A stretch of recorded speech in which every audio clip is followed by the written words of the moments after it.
They said she was just backup. Could one woman defy the odds? Not a real pilot, not someone they'd trust when things got loud. But when the sirens blared and every bird was grounded, she didn't wait. 8 minutes later, the base was still standing. And the only thing people remembered was her call sign. Welcome to Graceful Valor Stories. Before we continue, tell us in the comments what part of the world are you watching from. And if you believe stories like this deserve to be heard, hit the subscribe button. The heat rose off the desert floor in waves that shimmered like illusions, distorting the outlines of armored vehicles parked in silence along the edge of forward-operating base Grey Rock. Somewhere in the distance the low whine of turbines hummed like a dormant warning, but for now the base held still, too still. Noon had turned the sky into a scorched palette of beige and white. The kind of blinding glare that cracked lips, boiled coolant, and soaked uniforms in sweat. Within minutes, a dry wind blew steadily, not strong enough to provide relief, but just enough to sting the eyes and lift the ever-present dust into the air, baking everything it touched into a colorless monotony of sand and steel. Inside the main hangar, it was cooler, but only just. Shadows stretched across the concrete floor, cast by the skeletons of disassembled Black Hawks and aging Apaches, waiting for their next rotation or their final assignment. Airmen moved through the structure with practiced economy, checking manifests, torquing bolts, running diagnostics on systems that hadn't failed yet, but eventually would. In the midst of it all, unnoticed by most and unremarked upon by the rest, moved a lone figure, quiet, precise, methodical, Lieutenant Erin Voss. She moved like someone used to being invisible, not out of shame or hesitation, but with the calm certainty of someone who had learned a long time ago that silence was its own kind of armor. Her footsteps made no sound against the floor. Her clipboard hung in her hand like an extension of her body, its metal hinge catching flashes of light as she walked past open bays and humming generators. Her uniform was immaculate, not in the flashy parade ground way of someone trying to impress, but in the understated, almost surgical way of someone who took every task seriously, no matter how small. She wasn't in the chain of command, not really. Backup pilots rarely were.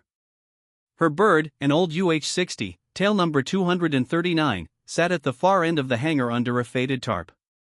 Engine quiet, blade still, its seat rarely occupied.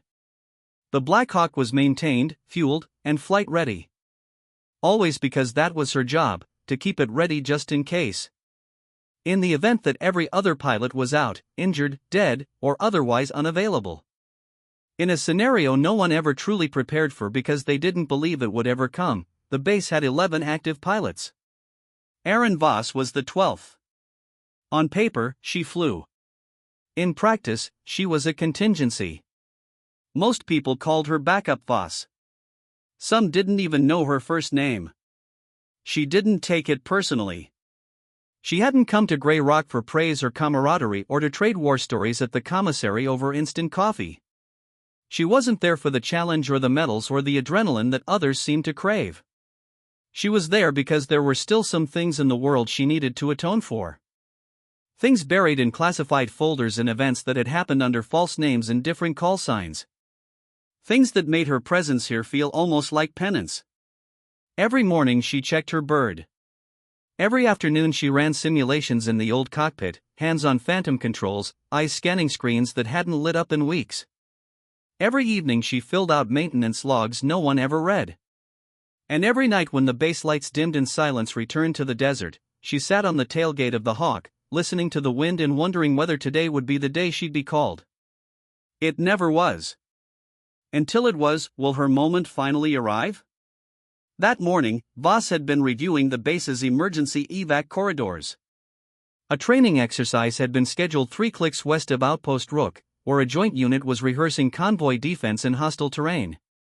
The OP was routine, barely more than a checkbox on the battalion's readiness matrix, a few gun runs, some flares, tactical retrieval, and back by sundown. She wasn't on the flight schedule. She rarely was. But even from the corner of the room, she'd noticed it. The tension in the shoulders of the communications officers. The way Colonel Bergen kept glancing at the satellite uplink feed every few seconds, muttering something under his breath. The time lag between each radio call. The silence that followed. When the call came in, scratchy, fragmented, barely audible through static.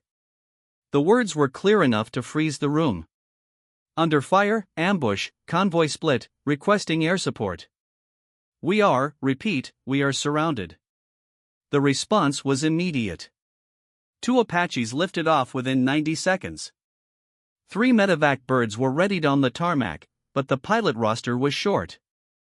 One of the active crew leads had gone down with food poisoning the night before. Another was still grounded from a shoulder injury.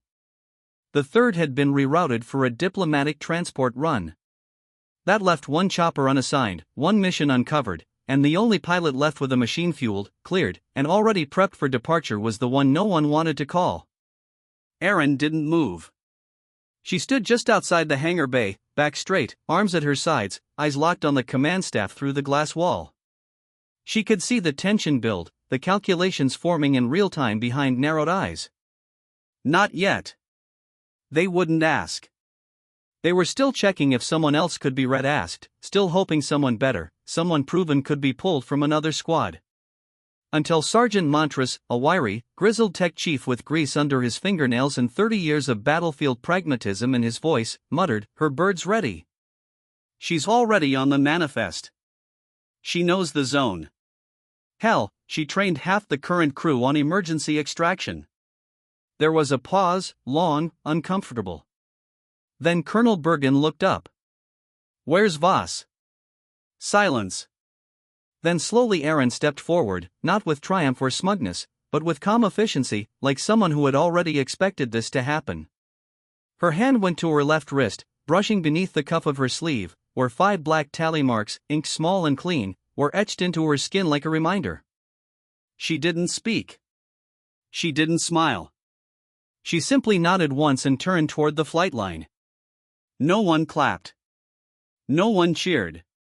But every man and woman who'd ignored her presence for the last 11 months turned to watch her walk. Clipboard tucked against her hip, helmet dangling from her fingers toward the bird that had waited as long as she had. And for the first time, they began to understand.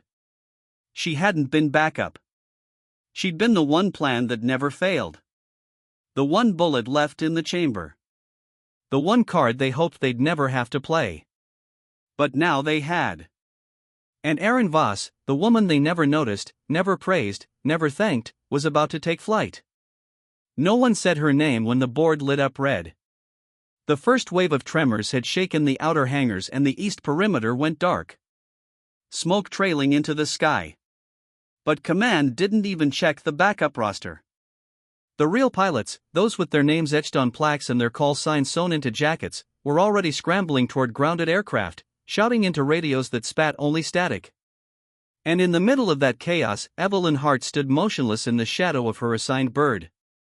A battered but reliable HH-60 Pave Hawk, rotor blades glinting faintly in the rising haze, her helmet resting under her arm, her gloves already on.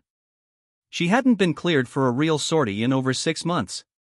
They'd said she froze up in simulations, that her reflex scores dipped when pressure mounted, that her psychological evaluation showed signs of stress response anomalies, terms invented to politely exile a woman with instincts the system couldn't explain. She never argued, never fought back, just kept showing up early, performing checks by hand, polishing equipment that would never be assigned to her. And now no one noticed she hadn't run with the others when the alarms blared. No one told her to stay, but no one gave her clearance either. A second explosion hit the motor pool, not near enough to rattle the tower, but loud enough to silence the yelling. On the runway, a KC-135 lay torn open like a steel carcass. Black smoke curled skyward. Evelyn moved. She ducked under the Pave Hawk's fuselage, her boots sure on the tarmac, her fingers flying across controls she wasn't supposed to touch. The cockpit still held the warmth from the morning check-in. The last pilot who had done his rounds and dismissed the backup flyer with a pat on the shoulder like she was a mascot, but she remembered his setup. Remembered everything. As the ignition sequence roared to life and the blades began their slow spin, she slid into the seat like she'd never left it. Flicked the radio switch and spoke into the void. "This is Echo 3. Backup pilot requesting immediate launch clearance. Base is compromised. No primary assets are airborne. Repeat, no active liftoff confirmed." Silence, then static, then nothing. In the tower, a colonel barked orders. Nobody heard her voice. The comms were jammed, rerouted through protocols designed for chain-of-command emergencies. And Evelyn, she wasn't in the chain. She wasn't even listed on the priority manifest. So, she did the only thing that made sense. She lifted off. The rotor's downdraft scattered papers, dust, and disbelief. The few who turned to look barely registered the woman behind the controls. To them, it was just another bird lifting, one that shouldn't have, one they hadn't authorized. But Evelyn didn't wait for permission anymore. She turned east toward the black smoke curling from the fuel depots, where secondary explosions now bloomed in rhythmic, terrifying pulses. The coordinates flashing on her screen came not from orders, but from intuition. The map she'd memorized in silence, the terrain she studied when no one watched. She'd seen patterns in the previous drills, weaknesses in the simulated attacks that now mirrored reality too closely to be coincidence. This wasn't a random assault. She banked hard, dropping altitude between two communication towers as she approached the depot. Below, a trio of Humvees had overturned, their operators pinned behind scattered crates. Gunfire echoed off the canyon walls behind the base. And above it all, two drones, aerial types not assigned to the U.S. grid, circled like hawks, scanning, transmitting, foreign. She opened the side panel and leaned hard into the controls, tilting just enough to let her gunner see clear line of sight. But there was no gunner, no crew, just her. And in that second, she adjusted, disengaged the assisted fire control, and switched to manual overrides, fingers dancing across the console like they were built for it. The first shot ripped through the air, and took one of the enemy drones out clean. The second she held, waiting, tracking, predicting. The last time she'd done this, they said she was too slow, too cautious. This time, she let her gut lead. The second drone went down in a corkscrewing blaze. She looped back low to the ground, scanning for survivors, and caught a glimpse of three soldiers dragging a fourth limp between them toward a blown-out checkpoint where comms repeaters sparked uselessly.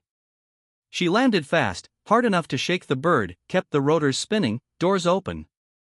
They stared for half a breath too long before they recognized her barely. Not because she'd ever been their pilot before, but because there were no others left. The first soldier jumped in, then the second. The third helped hoist the wounded one. Evelyn didn't speak, didn't ask, just lifted off again, heading back through the kill zone with a trail of fire beneath her. And still, no one had called her name. But in the tower, someone had finally looked up at the radar. A dot moving where no clearance had been granted. A transponder code they hadn't logged. And next to it on a side screen, a backup pilot's name flashing red under inactive. And still she flew. The radio hissed again. This time not with static, but a voice. Panicked, low, almost breathless. Control. This is Tower. We've lost visuals over the East Ridge. Something's coming fast. Multiple signatures. No one in the hangar seemed to move, not even the commanding officer. Ella stood just inside the open bay doors, wind from the south, stirring strands of hair loose from her regulation bun. She was still in her undersized flight vest, helmet clipped to her side. No one had given her orders. No one even acknowledged she was there until the klaxon hit.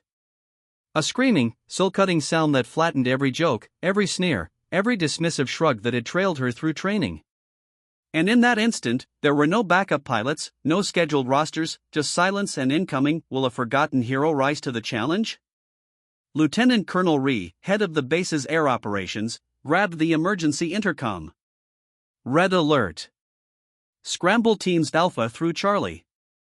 All birds up. Go now. Men and women moved. A storm of boots, gear, and shouted codes. The air crackled with urgency. But the lead Blackhawk sat cold. Its designated pilot, Ramirez, wasn't on base. His vehicle had been spotted 15 minutes out, stuck behind a civilian freight crash on Route 19. The co-pilot had fractured a wrist during drills the day before. No backup had been authorized for that bird. Ella knew that. She also knew the location of the activation codes. She didn't run. She walked past flight crews scrambling to the Apaches, past the mechanics shouting about payloads. She moved straight to the Black Hawk like it had her name stitched into the frame. A crew chief, Sergeant Brody, spotted her. "Hey, that bird's cold." "That's Ramirez's." She tossed him a look. Not a defiant one, just calm, calculated, a pilot's gaze. And then she climbed in. Inside, the smell of grease and ozone hit her like home. Her fingers flew. Battery, fuel, main power, and heavy lights. The cockpit glowed awake like it had just been waiting. Her hands hovered over the controls, steady. "Control. This is Backup 1, she said into the mic, spooling up Blackhawk 113, requesting immediate vector. There was static, then silence, then the voice of Major Daniels, flat, incredulous. "You're not cleared, Lieutenant. Get out of that aircraft." But the sirens kept wailing, and Ella didn't move. Through the windshield, the ridge line trembled. Dust bloomed in the distance. Fast. Too fast for trucks. Too low for fixed wing. Whatever it was close. She reached for the master switch. Daniels barked again, louder this time. "I said, stand down." But another voice came through. This one was from Tower Command. "Base control to all units. Contact confirmed. We have 4 incoming helos. Unflagged. No transponder. Repeat. No transponder. Possible hostile approach." The hangar froze, then chaos. Orders shouted over each other. Crew stumbling to spin up procedures they were 2 minutes too late for. No permission. The rotors began to whirl. The tarmac danced under her feet. Someone screamed for a lockdown. Another tried to reach the fuel master, but she was already sliding into the left seat, buckled in, systems hot. Brody was still outside, eyes wide, breath visible in the thinning morning light. She looked at him once through the side window, then tapped the glass twice. He climbed in. 10 seconds later, Blackhawk 113 lifted off the ground, unassigned, unauthorized, and utterly alone. As she banked low over the north perimeter, her voice broke through the comms again. No fear, no hesitation. "Tower, this is Backup 1. I've got eyes on the unknowns. For birds, modified frames, could be black sharks approaching fast. No IFF." A pause. "They're not here for diplomacy." And then she was gone. A single chopper, unauthorized, unnoticed, unloved, racing straight toward the threat before anyone else could even finish buckling their chest rigs. The base didn't breathe for the first few seconds. Just static, wind, silence, and the strange stillness that follows thunder but precedes war.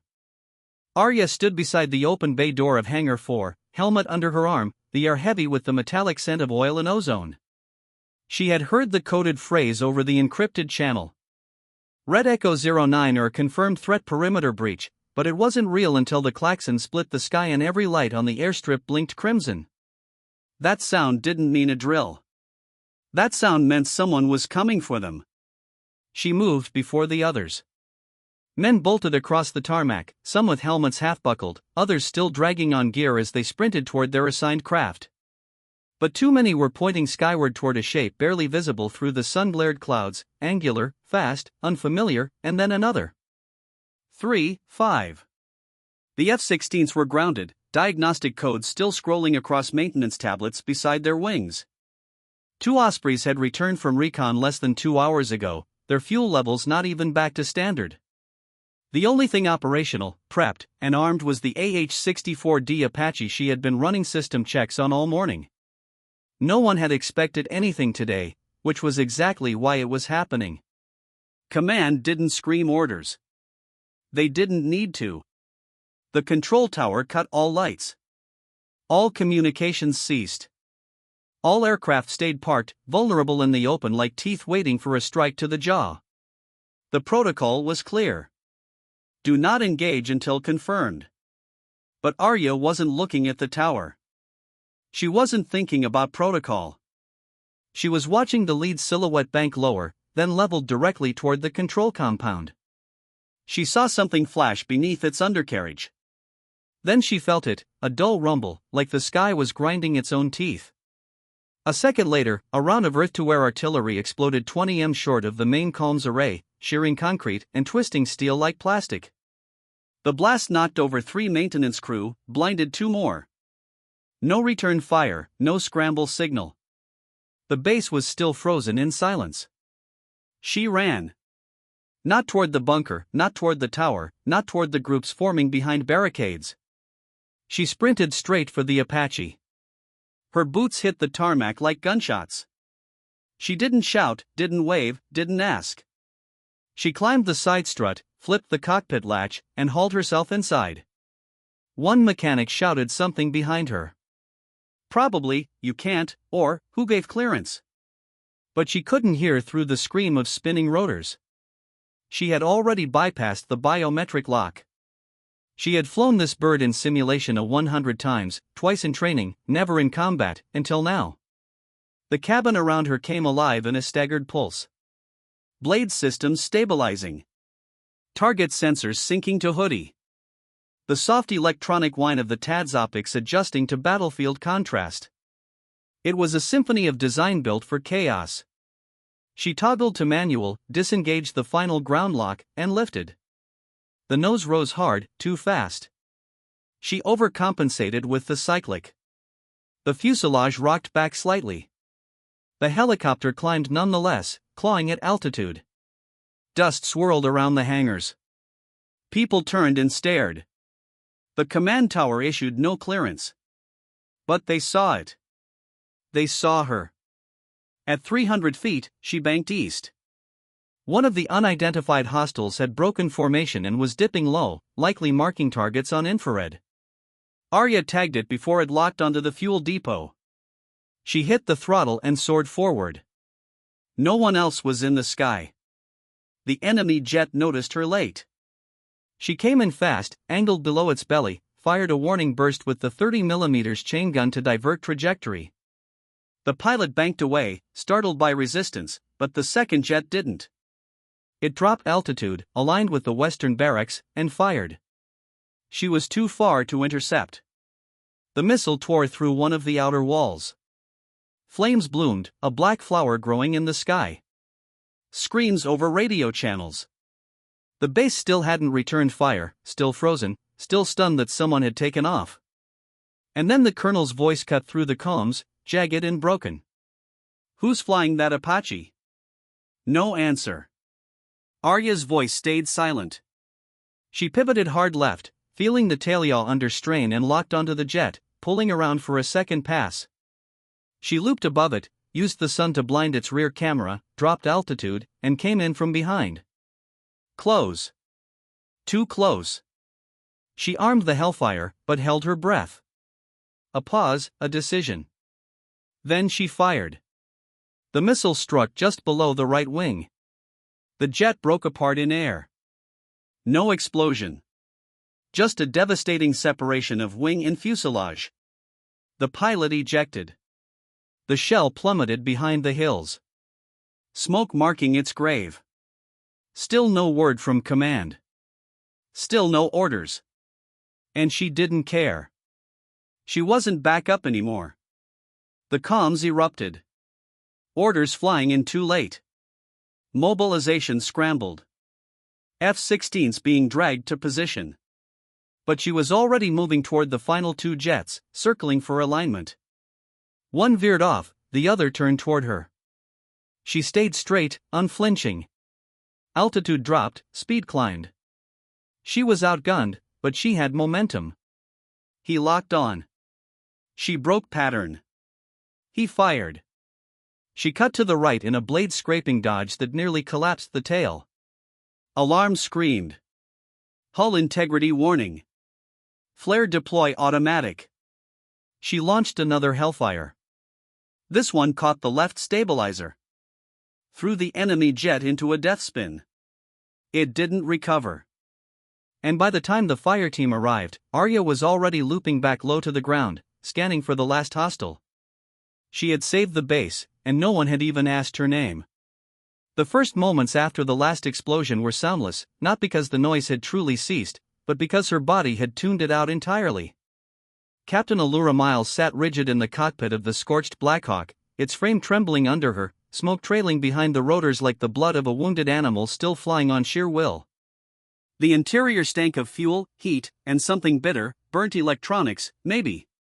Yet her mind clung only to the controls, her senses saturated with the vibrations through her boots, her gloves melting at the knuckles where they gripped the throttle. Everything below was chaos, but above her she owned the sky. For 8 minutes, she had taken it alone.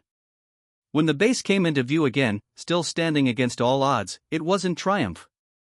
She felt it was quiet, a dangerous, dense quiet inside her, as if all the fire had been spent just to keep others breathing. Her descent was rough. Instruments blinked red across her panel, and the right skid had half detached during the final pivot. She had no comms. The Blackhawk groaned louder than the wind as it dropped lower, dipping toward the helipad with a whine that made the control tower go still. Men ran toward her landing zone as the tail dragged slightly, spitting sparks. She didn't flinch. She kept the bird level until the last second, letting it kiss the tarmac with a screech and a metal sigh. Dust blew in every direction. Then silence. True silence. The kind that doesn't follow death, but revelation. She powered down without ceremony. No fist pump, no grin, no dramatics, just hands off the stick slowly like a ghost letting go of the living world. The glass canopy was cracked and streaked with ash. She didn't wipe it clean before standing. By the time the rotors stilled, half the base was watching. She stepped down. Her boots hit the tarmac like punctuation marks in a sentence no one had expected her to write. The commanding officer, Colonel Darnell, was already approaching from the perimeter, flanked by 2 lieutenants. He wasn't running, but only because he couldn't believe what he saw. The emergency lights from the tower painted red across his stunned expression, blinking slowly like a heart monitor, catching its rhythm after flatlining. No one said a word. Era took a breath and walked forward, helmet in hand, arms streaked with engine grease and blood. Her own, someone else's, she couldn't say. Her flight suit was half scorched on one side, but she walked like she wasn't even aware of it. Or maybe she was and didn't care. The lieutenant who had laughed that morning when she'd been told to stand by was the first to break. His lips parted, but nothing came out. Era didn't slow her stride. Her eyes passed over him like clouds over a landscape. Untouched, indifferent. Darnell stopped 3 steps in front of her.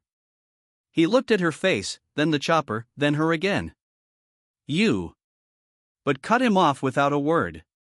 She turned her wrist and slowly peeled back the fabric of her sleeve. 5 black tally marks etched into her skin. Not ink, not paint, scarified, precise, permanent. The colonel blinked once.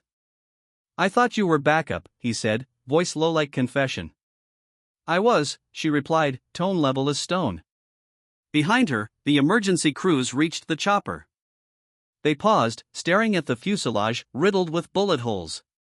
Rotor blades chipped from debris, the hydraulic fluid leaking like blood from a wounded artery. One of them whispered something. A tech pointed toward the missile system beneath the belly. 2 empty launch pods. Both had been fired. Era didn't look back. I got your boys out, she said, not bragging, not bitter, just stating fact. Darnell opened his mouth again and again. No sound came. But the silence didn't last long. A soldier ran up from behind with urgency etched on his face. Sir, intel just confirmed. The Eastern Ridge team, they're alive. 4 hostiles down. 2 aerial kills. Single Black Hawk signature. Confirmed. The colonel turned to the report, scanned it, then back to her. You took them all out? She raised an eyebrow like the question was beneath the situation. What do you think?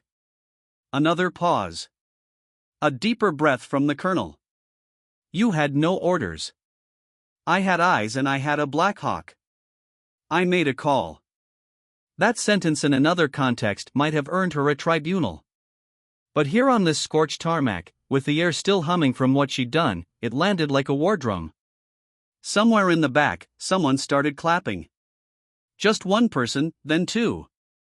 Then the sound grew like a wave. Awkward at first, then insistent. But Era didn't smile because she remembered the 8 minutes when it had been her in the sky. No audience, no medals, just action. She looked at the colonel one last time. "You have backup," she said. "You just don't know how to use it." And with that, she walked past him. Not toward the barracks, not toward the debrief room. Toward the line of soldiers still frozen in place. Eyes wide, breaths held, hearts cracked open in disbelief. She walked through them like a shadow through fire. And when she disappeared into the smoke curling off the helipad, no one followed because for the first time, they weren't sure if she'd ever really been part of them, or something more, something they couldn't quite understand, but would never forget. They never looked at her the same way again. Not when she walked into the hangar. Not when she passed through the gates. Not when she sat alone on the same bench where she used to eat her lunch in silence. The air changed around her. The space bent slightly when she entered. And yet, Captain Ray Marin hadn't changed a bit. She still wore her boots the same way, still tied her bun tight, low at the nape of her neck, still carried her worn pilot gloves tucked into the back of her belt, fingertips curled from years of use. What had changed was not her, but how the world saw what it had missed. In the days that followed the attack, Command tried to find the proper words. There were speeches, reports, security revisions. A press release dryly stated, an off-roster rotary pilot executed critical combat maneuvers during a system-wide communications failure, preventing total breach and loss of command integrity. But no line in any statement captured what really happened in those 8 minutes. Because there was no phrase for a moment that rewrote someone's life. Her name made it into the citations. It passed through the lips of generals during briefings referenced as the incident involving Captain Marin. When journalists asked who led the air response, most paused. Some looked down. Others said quietly, it wasn't supposed to be her. The Black Hawk she had flown, still scorched, still stained, was never returned to normal service. It remained parked beneath a canvas drape at the edge of Hangar 6. They never repainted it. Never scrubbed the charred patches near the tail where the fuel lines burst under fire. Never cleaned the dried blood from the co-pilot seat. A few mechanics joked that it had ghost status now that no one wanted to fly it. But the truth was simpler. They left it untouched because no one wanted to erase what happened because part of them still didn't believe it. Captain Marin never asked for anything after that. She didn't campaign for recognition, didn't stand for cameras. She went back to the simulation bays, reviewed her logs, ran the same drills they all used to mock her for doing in overtime. But now the room fell quiet when she entered. Now even the top brass watched through the glass when she trained. And the ones who mocked her, they weren't cruel anymore, just quiet, hesitant, unsure how to speak to someone who had already answered the question none of them had ever been asked. What would you do when the base is burning and no one else will rise? She was called into command once, 3 weeks later, the same colonel who'd overlooked her for flight duty. He asked her to sit, then pushed a folder across the desk. Inside was a full reinstatement offer. Combat active choice of command bird. Any assignment, any file, all of it. She didn't touch it. Not right away. She looked him in the eyes instead. And he looked away. Why didn't you tell anyone who you were? He asked softly, unable to look at the kill ratio page again. Why'd you let us think you were just backup? And she answered without anger, without pride, just truth. Because I wasn't waiting for you to believe in me. I was waiting for when it mattered. She stood, saluted, and left the folder where it was. She didn't want their apology. She didn't want the title. She'd already proven what mattered. Not when the skies were clear, but when they were burning. It wasn't long before other bases heard. About the woman with 5 kill marks inked on her wrist. About the Black Hawk that rose alone. About the backup no one believed in until she didn't wait for orders. Some called her story myth. Others thought it was PR. But the pilots, the real ones, they knew. Word spread in squadrons across oceans. Her name etched into chalkboards and ready rooms. Marin Protocol became slang for taking the shot no one else would. You didn't wait for green light. You moved when you knew you could save them. She received a medal. They pinned it on her in a closed ceremony. No reporters.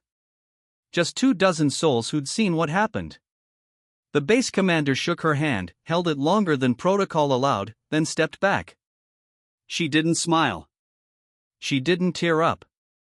She simply nodded and left before the photographers could catch her silhouette. And outside, standing under the same sky she once tore open with spinning blades and blood on her visor, she sat back on that bench again.